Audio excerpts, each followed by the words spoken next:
हरे कृष्णा, हर हर महादेव। आप सभी का दिन मंगलमय हो। अब तक फाल्गुन मास महात्म की सभी दिव्य कथाएं श्रद्धा से सुनने के लिए आप सभी का हृदय से धन्यवाद है। आज दिनांक 18 फरवरी है, दिन बुधवार है, जिसको आज हम सुनने जा रहे हैं फाल्गुन मास महात्म का 17वां अध्याय। एक ऐसी अद्भुत कथा जिसमें स्वयं भगवान श्री राम तीर्थों की महिमा पूछते हैं और धर्मारण तीर्थ के जीर्णोद्धार का संकल्प भी लेते हैं। इस कथा को अंत तक दोस्तों जरूर सुनिएगा, क्योंकि इसमें वर्णित तीर्थों की महिमा और धर्म की स्थापना का संदेश जीवन को पवित्र कर देता है। भगवान श्री रामचंद्र जी ने गुरु वशिष्ठ जी से विनम्रता पूर्वक पूछा, हे भगवान, आपने जिन जिन तीर्थों का दर्शन किया है उन सब में सबसे उत्तम तीर्थ कौन सा है? कृपया मुझे बताइए। सीता जी के अपहरण के समय मैंने बहुत से ब्रह्म राक्षसों का वध किया है। उस पाप की शुद्धि के लिए मुझे ऐसे तीर्थ के बारे में बताइए जो उत्तम से भी उत्तम हो। तब वशिष्ठ जी बोले, हे श्री राम, गंगा, नर्मदा, ताप्ती, यमुना, सरस्वती, गंडकी, गोमती और पूर्णा, ये सभी नदियां परम पावन हैं। इन सब में नर्मदा और त्रिपथगामिनी गंगा जी सबसे श्रेष्ठ है। वशिष्ठ जी ने नदियों की महिमा का विस्तार से वर्णन किया है, तो आइए जानते हैं पहले गंगा जी के बारे में। गंगा जी का है, दर्शन मात्र से सभी पापों को जला देती हैं। कलयुग में गंगा स्नान से मनुष्य पवित्र हो जाता है। फाल्गुन या चैत्र मास के अंत में अमावस्या को तथा भाद्रपद आश्विन कृष्ण पक्ष में गंगा तट पर स्नान तट पर पिंडदान करने वाला अक्षय फल का भागीदार होता है। जो 100 योजन दूर से भी गंगा का उच्चारण करता है वह सब पापों से मुक्त होकर विष्णु लोक को जाता है। नर्मदा जी के दर्शन से 100 जन्मों के, स्पर्श से 300 जन्मों के और स्नान से 1000 जन्मों के पापों का नाश हो जाता है। नर्मदा तट पर साग मूल फल से भी एक ब्राह्मण को भोजन कराने से कोटि ब्राह्मण भोजन का फल मिलता है। ताप्ती नदी स्मरण करने से महापापी के भी 7 गोत्रों का उद्धार हो जाता है। यमुना जी का स्नान करने से मनुष्य सभी पापों से मुक्त होता है और महापाप से मुक्त होने पर भी परम गति को प्राप्त होता है। सरस्वती नदी कार्तिक पूर्णिमा को कृतिका नक्षत्र के योग में सरस्वती में स्नान करने वाला गरुड़ की पीठ पर बैठकर वैकुंठ धाम को जाता है। कार्तिक मास में प्राची सरस्वती में स्नान कर प्राची माधव की स्तुति करने वाला परम गति को प्राप्त होता है। गंडकी यानी कि नारायणी नदी, यहाँ स्नान कर शालिग्राम शिला की पूजा करने वाले का फिर दोबारा जन्म नहीं होता।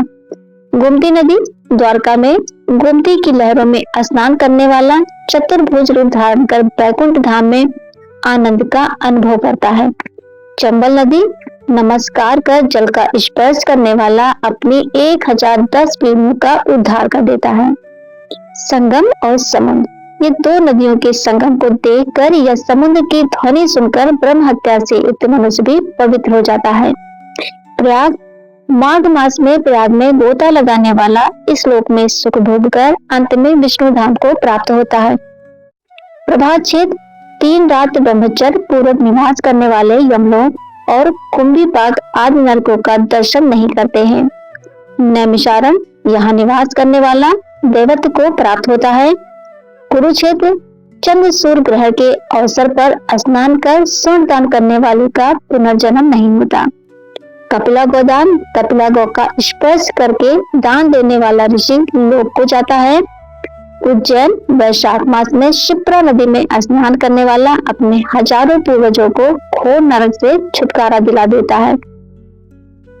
सिंधु नदी या समुद्र, 3 दिन स्नान करने वाला कैलाश में आनंद भोगता है। कोटि तीर्थ, यहाँ स्नान कर कोटीश्वर शिव का दर्शन करने वाला ब्रह्म हत्या आदि पापों से लिप्त नहीं होता।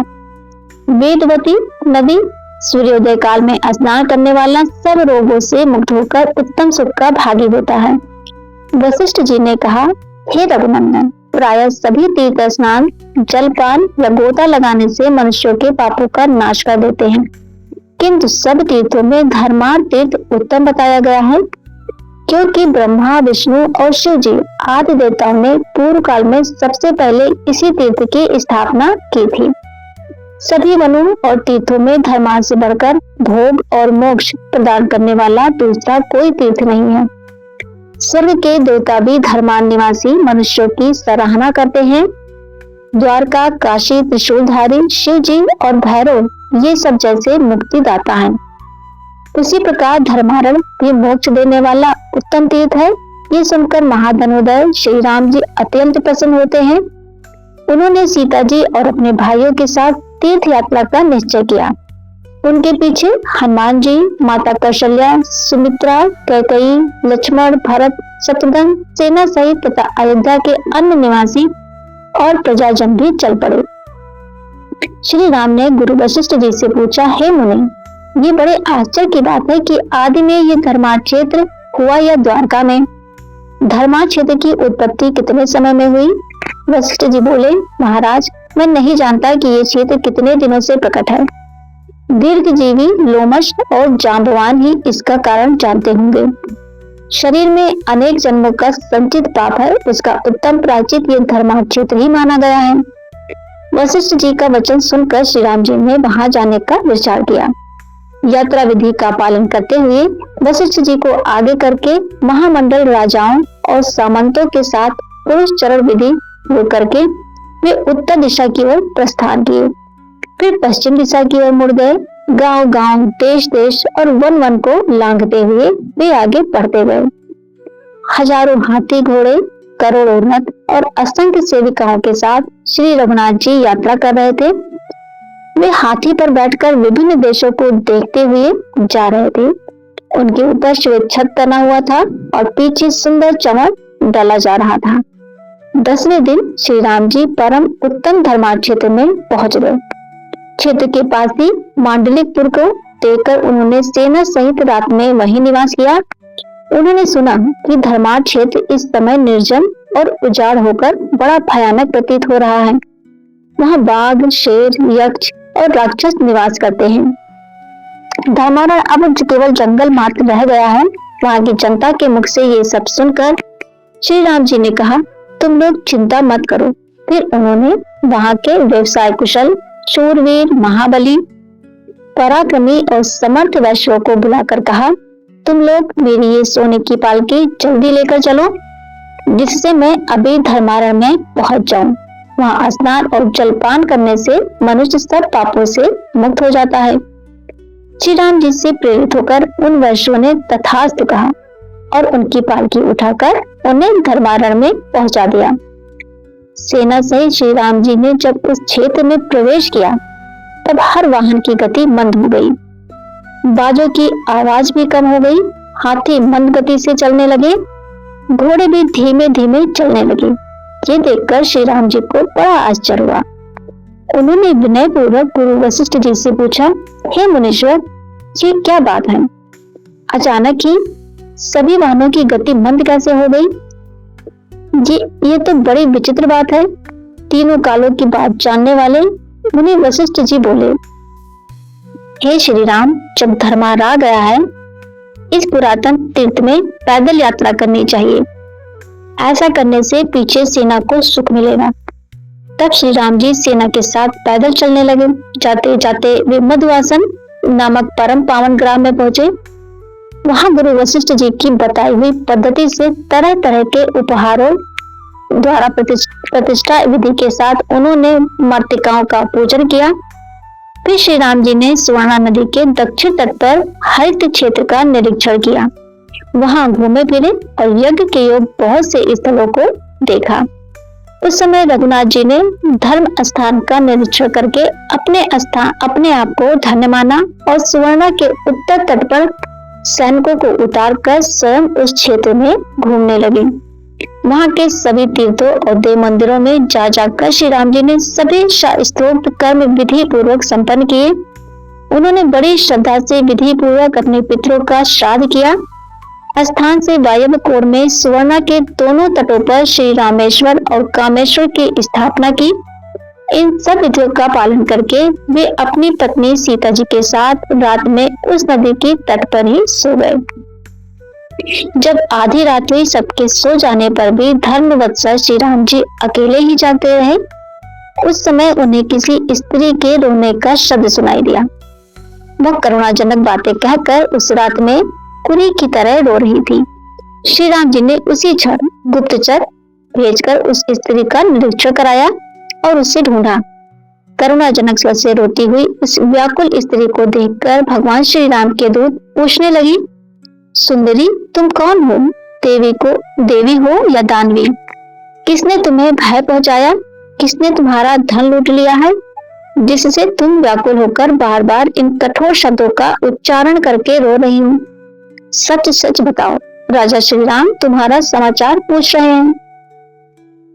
तब वो स्त्री बोली, दूतों, अपने स्वामी को ही मेरे पास भेज दो, जिससे मैं अपने मानसिक दुखों को उनसे कह सकूं और शांति मिले।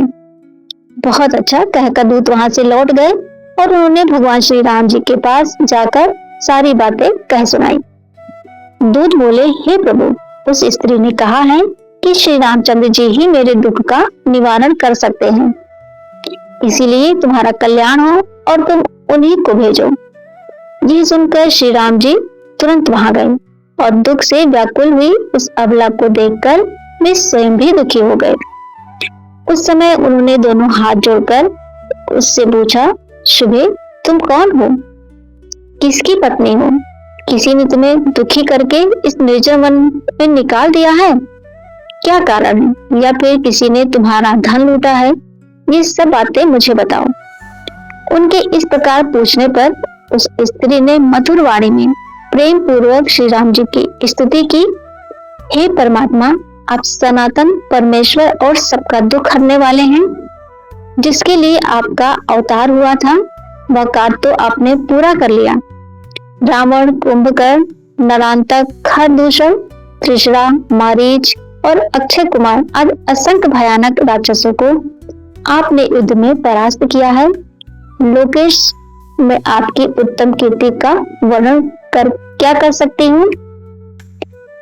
जब साक्षात ब्रह्मा जी भी आपकी नाभि से प्रकट कमल से उत्पन्न हुए हैं और जैसे वट के बीच में महान वट वृक्ष की स्थिति मानी गई है, उसी प्रकार उन्होंने इस संपूर्ण विश्व को आपके उदर में विराजमान देखा है। हे प्रभु, संसार में राजा और आपकी माता कौशल्या धन है, जिनकी कोख से आप प्रकट हुए हैं। वह कुल धन है जिसमें आप स्वयं आए हैं। वह अयोध्या नगरी धन है, जिसे आपकी जन्मभूमि होने का गौरव मिला है। वे लोग धन है जो आपके शरण में रहते हैं। वे महर्षि वाल्मीकि धन है, जिन्होंने मुख्य ब्राह्मणों के लिए अपनी बुद्धि से भावी रामायण की रचना की थी। आपके द्वारा ये रघुकुल अत्यंत पवित्र हो गया है। प्रभु, लोक में जो साधारण राजा होता है उसे भी सब लोग भगवान विष्णु का अंश समझते हैं, परंतु आप तो अपने रमणीय गुणों से सुशोभित स्वयं ही साक्षात विष्णु हैं।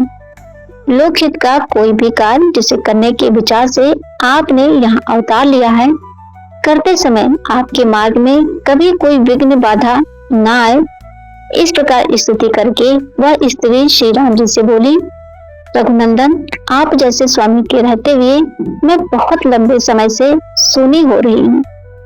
ये आपका ही दोष है। आप मुझे धर्मारण की अधिष्ठात्री देवी ही समझिए। आज 12 वर्ष हो गए मैं यही दुख में डूबी रहती हूँ। हे महामते, आज से आप यहाँ की निर्जनता, ये सूनापन दूर कर दीजिए। इस तीर्थ में निवास करने वाले ब्राह्मण लोहासुर के भय से सब दिशाओं में भाग गए हैं। उन्हीं के साथ सभी वैश्य भी दुखी होकर अलग अलग जगहों में चले गए हैं। यद्यप देवताओं ने यहाँ आक्रमण करके उस महामायावी दुर्जय और दुर्दांत दैत्य को मार डाला है, फिर भी उसके भय से अत्यंत शंकित रहने वाले मनुष्य जो यहाँ से गए वे लौटकर कभी नहीं आ रहे। 12 वर्ष बीत गए, यहाँ का हर घर अनाथ की तरह सुनसान पड़ा है। जिस बावली में स्नान और दान करने के लिए हमेशा तत्पर लोगों की भीड़ लगी रहती थी, उसी में अब सुअर पूजा करते हैं। जहाँ ब्राह्मण लोग निरंतर सामवेद का गान करते थे, वहाँ अब सियारिन के अत्यंत भयंकर शब्द सुनाई देते हैं। जहाँ घर घर में अग्निहोत्र का धूम दिखाई देता था, वही अत्यंत भयानक दावानल धुएं के साथ दिखाई देता है। जिस सभा मंडप में मंत्र जप करने वाले ब्राह्मण कभी बैठा करते थे, वहीं पर अब गवय, रीछ और शाह आदि जीव बैठा करते हैं। यहाँ जो ऊंची ऊंची यज्ञ की चौकोर वेदियां बनी हुई थी, वे अब बाबे की मिट्टी के ढेर से घिरी हुई दिखाई देती हैं। हे राजा श्री राम, अब मेरा निवास स्थान इस दशा को पहुंच गया है। यहाँ जो भी ब्राह्मण चले गए थे, मुझे इसका भारी दुख है। हे राजन, हे प्रभु, अब मुझे इस संकटपूर्ण अवस्था से आप ही उबार लीजिए। तब भगवान श्री राम जी बोले, आपके ब्राह्मण चारों दिशाओं में चले गए हैं। मैं ना तो उनकी संख्या जानता हूँ, ना ही उनके नाम गोत्र से मेरा परिचय है। इसीलिए उनकी जाति और गोत्र के विषय में आप यथार्थ रूप से मुझे बताइए, जिससे मैं उन सबको यहाँ लाकर अपने अपने स्थान पर बसा सकूं। तब श्री माता ने कहा, हे राजन, ब्रह्मा, विष्णु और शिव जी ने जिन्हें यहाँ स्थापित किया था, वे वेदों के पारंगत विद्वान हैं। 18,000 की संख्या में यहाँ रहा करते थे। तीनों वेदों की विद्या में उनकी बड़ी ख्याति है। वे प्रतिष्ठित ब्राह्मण 64 गोत्रों के हैं। उनके साथ 36,000 वैश्य थे, जो धर्म परायण, सदाचारी और ब्राह्मणों की सेवा में सदा लीन रहा करते थे।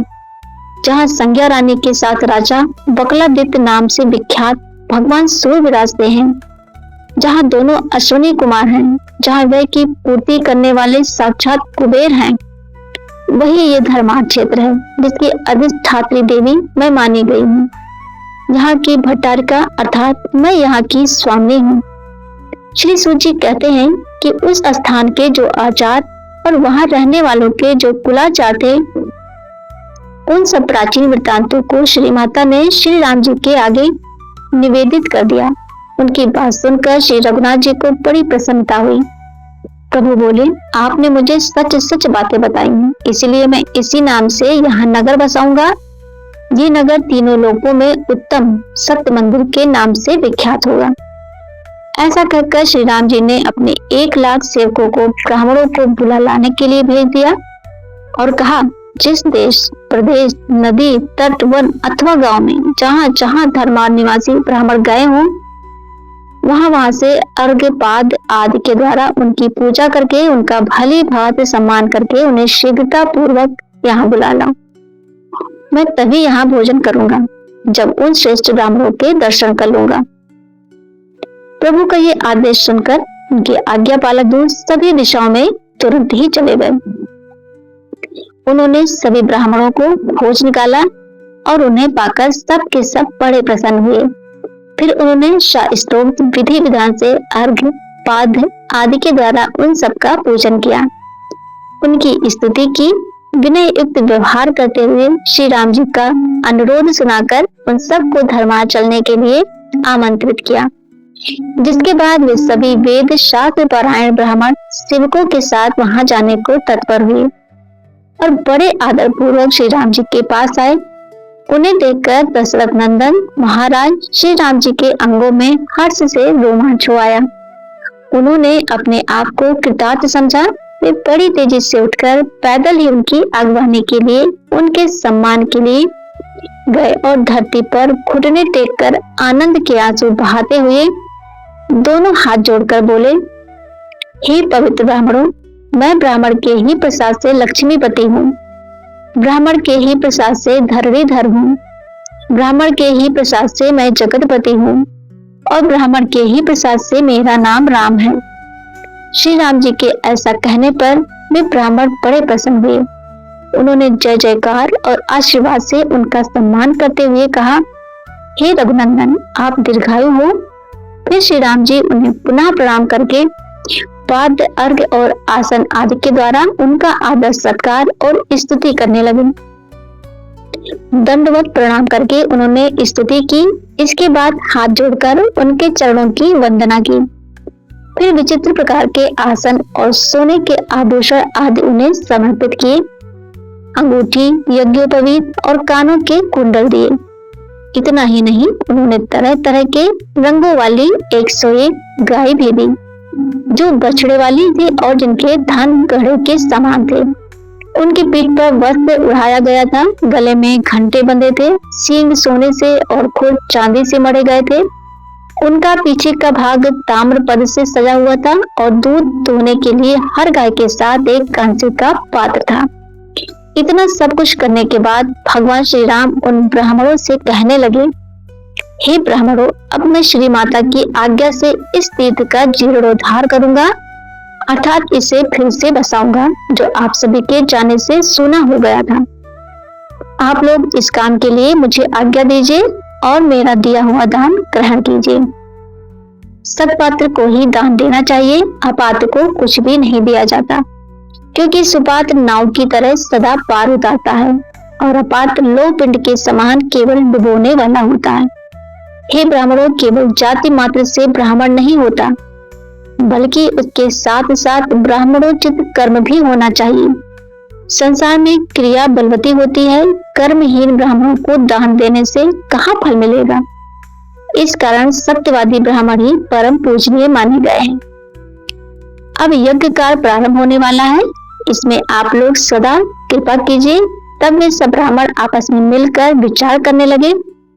उनमें से कुछ ब्राह्मणों ने श्री राम जी से इस प्रकार कहा, हे रघुनंदन, हम सब सिलोक्ष वृत्ति से जीविका चलाने वाले हैं।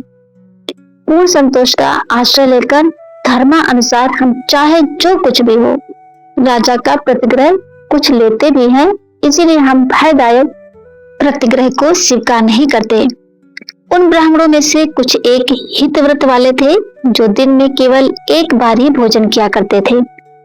कुछ अमृत वृत्ति से रहते थे, यानी जो कुछ भी बिना मांगे मिल जाए उसी से संतोष कर लेते थे। कुछ कुंभी धान संज्ञा वाले ब्राह्मण थे, यानी वे एक घड़े से अधिक धन का संग्रह कभी नहीं किया करते थे। कुछ ब्राह्मण याजन, अध्ययन, अध्यापन और दान तथा प्रतिग्रहण रहा करते थे। वे सभी ब्राह्मण ब्रह्मा, विष्णु और शिव जी, इन तीनों मूर्तियों के स्थापित किए हुए थे। सबके स्वभाव और गुण अलग अलग थे। तब उनमें से कुछ ब्राह्मण इस प्रकार बोले, हे रघुनंदन, हम लोग ब्रह्मा, विष्णु और शिव जी, इन तीनों स्वरूपों की आज्ञा लिए बिना कैसे प्रतिग्रह ले सकते हैं। जब तक ब्रह्मा, विष्णु आदि देवताओं ने नहीं कहा, तब तक हमने किसी का तांबूल अर्थात पान तक स्वीकार नहीं किया है। ऐसा सुनकर श्री राम जी ने महात्मा वशिष्ठ जी से परामर्श किया और अपने गुरु के साथ ही उन्होंने श्री ब्रह्मा, विष्णु और शिव जी आदि देवताओं का स्मरण किया। स्मरण करते ही सब देवता वहीं आ पहुंचे। उनके विमानों की पंक्ति कोटि कोटि सूर्य के समान प्रकाशित हो रही थी।